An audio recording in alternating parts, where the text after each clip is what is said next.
podcast, I want to talk about entrepreneurs, like lifestyle entrepreneurship, building a business around what you love doing, right? And we're seeing that so much now where, look at vloggers like, these travel vloggers and, what do you call it? Are they called food vloggers? Or Yeah, like food in the Instagram. Food, yeah, I don't know. Foodstagram? I don't know. Foodstagram? Yeah, that's probably. Like, well, whatever it is. Trademark. These guys, their life is all about cooking, and they go like Anthony Bourdain. Yeah. Like, look at him. Like, and I think there's going to be a lot of, there already is a lot of younger up and coming chefs doing the same thing. Yeah. Travel, like, these guys are making a huge business. They're going to Tahiti, they're going to Bali, they're going to Hawaii. They're getting free stay. They're getting promotion dollars coming in, right, to pay for their trips. On top of that, they're getting like Canon selling them cameras, right? Sony selling them cameras. Rode is selling them the microphones, and they're using all this stuff, building up content, having millions of followers, and just doing what they love. Yeah. That's a business. That's a business. There's never been a time that anyone can do that so easily. It's amazing business. Look, I don't really know the numbers, but I don't think cooks and chefs get paid a whole lot of money, regardless if you're Michelin star or not. The YouTube guys get paid a shitload more. I got to do that research and figure that out, but I think they're making so much more. Being a YouTube chef, traveling around, doing what they love, cooking the things that they want, being creative, having a channel on their own time, and building a brand. You got anything for that? Yeah, I'm just pulling it up. Average sous chef here. In Canada? In Canada. In Canada? This is coming from payscale.com. Don't really know how it works, but it's coming up 40K. 40K, yeah. Executive chef earns an average of 56K a year in Canada. That's not even.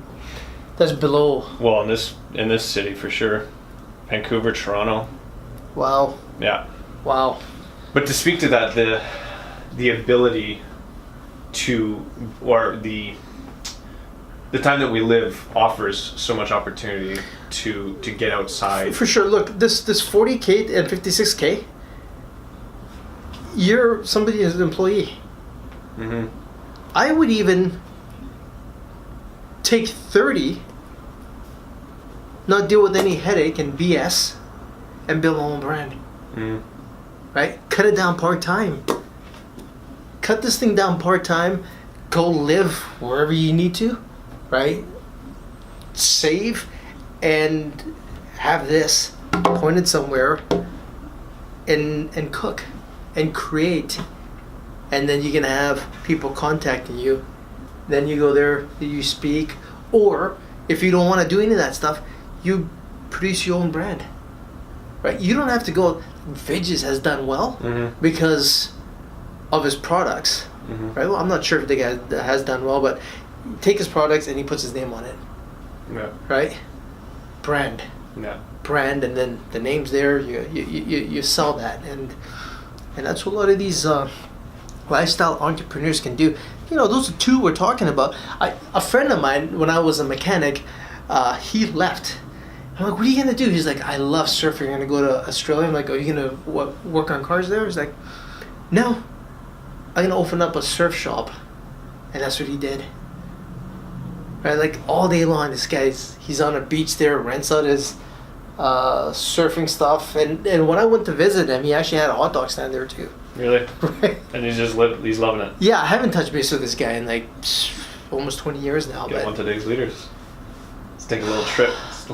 Let's go surfing. Yeah, you know what? I'm gonna find where he is and send him the guarantees on Facebook or somewhere. Yeah. We'll get a little FaceTime going while he's I forget his last name. No. I'll find it. Yeah. Yeah, that actually would be a good one. A Zoom call with him and see how he's doing with his business. But like so many people are doing this. I don't I don't know anyone that wakes up in the morning, and if you guys know somebody, just let me know. I don't know anyone that wakes up, is born saying, I want to be a mortgage broker when I grow up, or I want to be a realtor, I want to be an insurance agent when I grow up.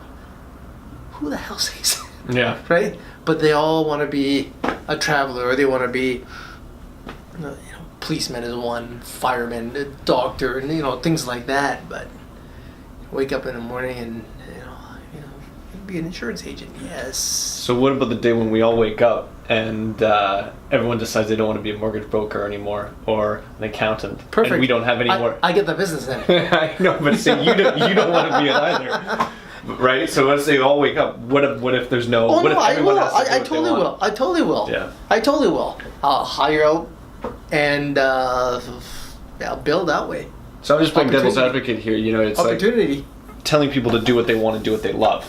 And granted, there are people that probably enjoy doing accounting or finance or whatever, in a mortgage broker, whatever, But not everyone can be an astronaut, I guess.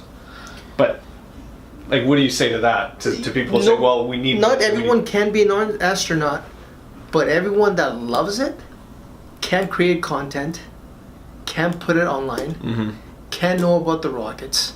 Right, so when something ever comes up, a movie comes up or whatever, this is the guy you can be the guy involved in it. Yeah. Right. This guy has done sure he hasn't been somewhere, but he's done so much research on NASA, on the astronaut, and whatever. Right, and wealth of information.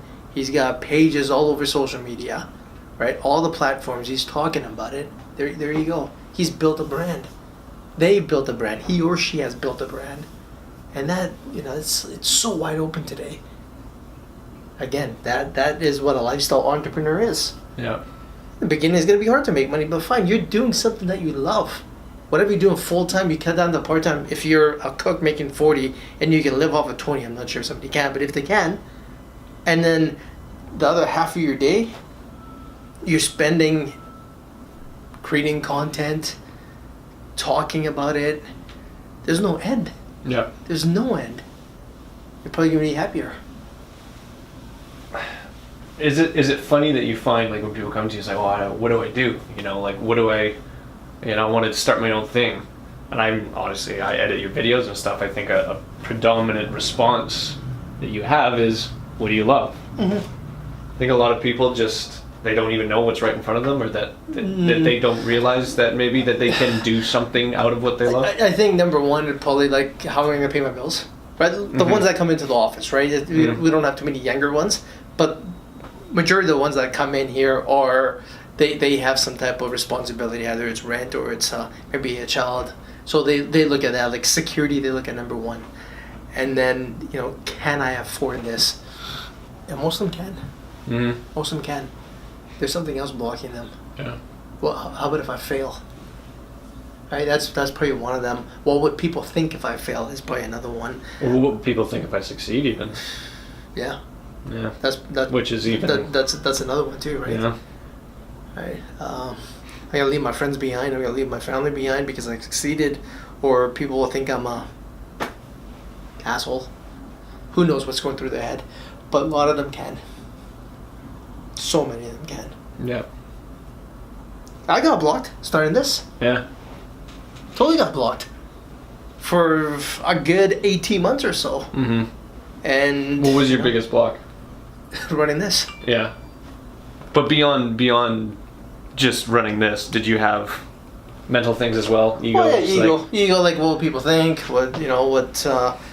And I'm not I was before. What people think of me really mattered, and doing work on myself, it doesn't matter as long as I'm happy with what I'm doing and I know I'm working hard at it. Somebody else's opinion does not bother me at all. It only bothers me when I know they're right. Yeah. That's it. And then just procrastinating, just where to start. There's like so many things you can do. Like, okay, shit, the YouTube channel first, Facebook here, or Instagram, or like where, and then content, and then you finally have content. And like, shit, I don't know how to use all these programs. Yeah. Right? And then For others, money becomes a thing. It's like, holy smokes, not Premiere, sorry, whatever you call it, that creative suites cost $80 a month. Oh man, am I gonna throw out like almost close to $1,000 a year on this program? Yeah, that comes then learning curve and all this like that. That stops a lot of people. Yeah. Like I totally get it. It'll stop a lot of people. But then the ones that wanna, this $56,000 or $40,000 job is stressing the hell out of me, man. And I can't deal with my boss. I can't deal with, customers complaining all the time on this is not warm, this is too salty, this is too sweet, blah blah blah. And I can sit in front of my computer, learn this, figure it out, go to Tahiti, cook there, or vacation there, have a camera, edit. It sounds a little better than dealing with the other side. Yeah. You're building your brand. Mm-hmm. You're totally building your brand. I don't know, man. One's up here, one's down here.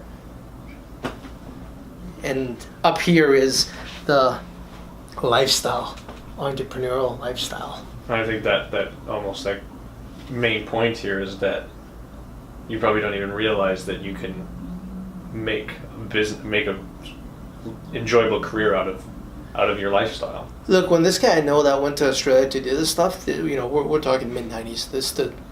The internet was just coming out.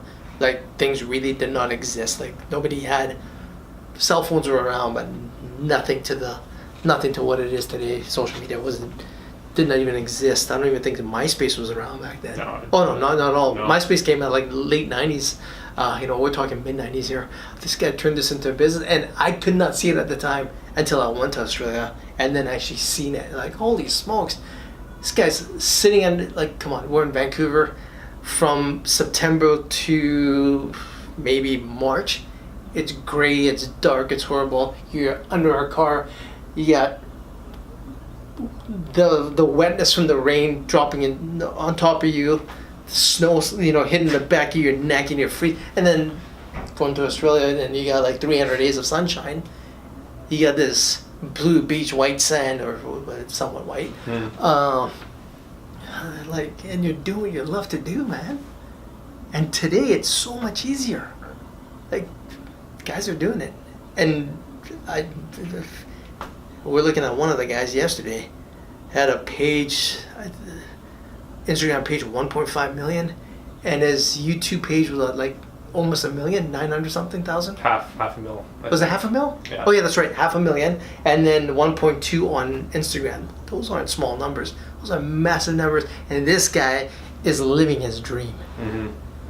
Mm-hmm. And getting paid for it. Yeah. And getting paid for it. Musicians are the same way.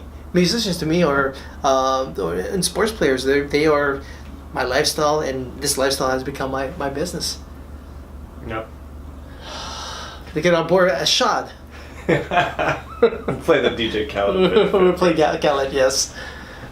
Yeah, I'm good on this, and if you have any closing statements otherwise. Yeah, hey guys, if you don't know what kind of business to get into, what do you love doing, right? And build a business around your lifestyle. I don't think you're going to get any better than that. There's 4 guys I know that would change that if they didn't leave school to change, the social media and technology would not be as strong as it is today. Sergey Brin, Larry Page, Google, Mark Zuckerberg, Facebook, Bill Gates, Microsoft. There's plenty more. Yeah. Those names just come to me, right? Yeah. All Harvard and Stanford. Mm-hmm. Like, smart guys that left to follow their dream. Anyways, guys, live your life and build a business around it is the best way to build not only happiness in your life, but also a great business.